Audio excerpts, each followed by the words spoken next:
بانی chairman P T I Imran Khan صاحب کی طرف سے ریٹ دائر کی تھی میں نے، 2 ریٹس تھی ان کی طرف سے، اور جس میں 2 ایشوز ہم نے اٹھائے تھے۔ ایک ایشو جو بنیادی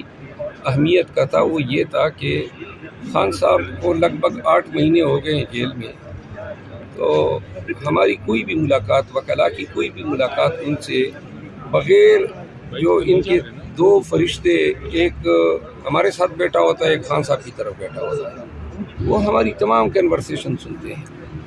اور چونکہ وکیل اور موکل کے درمیان قانون یہ حق دیتا ہے، ایون پریزن رول میں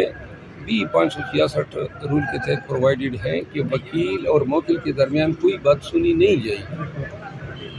تو یہ قانون پامال ہو رہا تھا، اور یہ حق بھی وکلاء کا بھی اور خان صاحب کا بھی وائلیٹ ہو رہا تھا۔ عدالت کے سامنے جب ریٹ دائر کی تو عدالت نے اس آسپیکٹ کا دلچسپی سے نوٹس لیا، جیل حکام کو طلب کیا۔ آج اس مقدمے میں سرکاری وکلاء جیل سپرڈنٹ کو سننے کے بعد فاضل عدالت نے 2 احکامات جاری کیے۔ ایک تو یہ قرار دیا ہے کہ آئندہ کوئی بھی وکلاء اور خان صاحب کی کنورسیشن کو کوئی بھی نہیں سنے گا، اور اس فعل کو ڈپلیکیٹ کیا ہے، اور ساتھ میں یہ بھی قرار دیا ہے، ہم نے شکایت کی کہ وکلاء کے ساتھ جو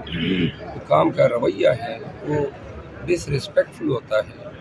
انتظار کرایا جاتا ہے گھنٹوں، اور انتظار بھی کوئی انتظار گاہ میں نہیں ہوتا ہے، اس پہ ہدایت دی کہ رسپیکٹفل ٹریٹمنٹ دی جائے گی۔ دوسرا جو اہم مسئلہ تھا وہ یہ تھا کہ جو الیکشن ہونے کے بعد پارٹی کے کچھ معاہدین خان صاحب سے ملنا چاہتے ہیں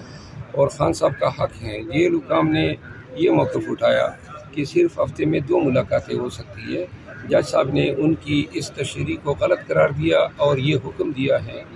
کہ منڈے سے لے کر سیچرڈے تک ہر روز خان صاحب کی ملاقاتیں ہو سکتی ہیں، اور ساتھ میں جن افراد کی ملاقاتیں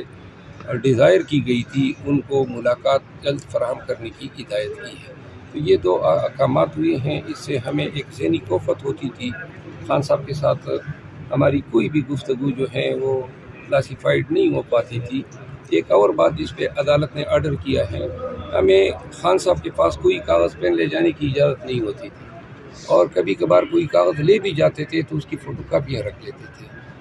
اس کی بھی عدالت نے اپنے حکم نامے میں سختی سے ممانعت کی ہے کہ وکلاء کوئی بھی کاغذات لے جائیں گے، ان کی کوئی کاپیاں نہیں بنیں گی، بے شک سرسری طور پہ دیکھ سکتے ہیں سرچ کے وقت، لیکن نہ ان کو پڑھا جائے گا اور نہ ان کاغذات کی کوئی نقول تیار کی جائے گی۔ ابھی تک یہ ہوتا آیا ہے کہ ہم جب بھی کوئی کاغذات لے کر جاتے ہیں وہ کاغذات ہم سے رکھ لیتے ہیں۔ الیکشن کے ایام میں ہمیں بڑی تکلیف ہوتی تھی، کیونکہ جن حلقوں کے امیدواروں کے نام ہمیں یاد ہی نہیں رہتے تھے اور بہت سارا کام ہوتا تھا، تو وہ سارے نقول پہلے سے اسکین کر لیتے تھے،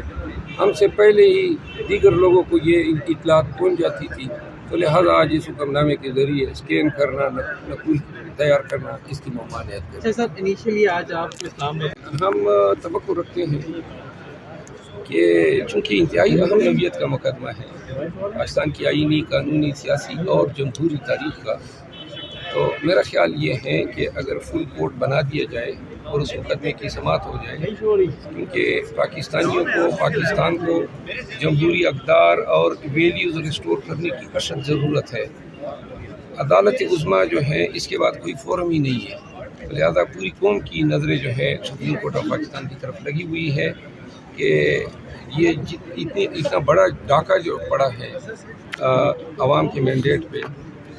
اس کو Supreme Court of Pakistan undo کر سکے۔ سر عمر ایوب صاحب کے ساتھ بھی اس طرح بغل گیر ہوں گے جس طرح بیرسٹر گور کے ساتھ ہوئے ہیں، تاثر یہ جا رہا ہے کہ شاید آپ کے اختلافات ہیں؟ نہیں، میری عمر ایوب صاحب کے ساتھ کوئی اختلافات نہیں، وہ میرے بھائی کی طرح ہے، اور ہم کبھی بھی ملیں گے، جب بھی ملیں گے انشاءاللہ بغل گیر ہوں گے۔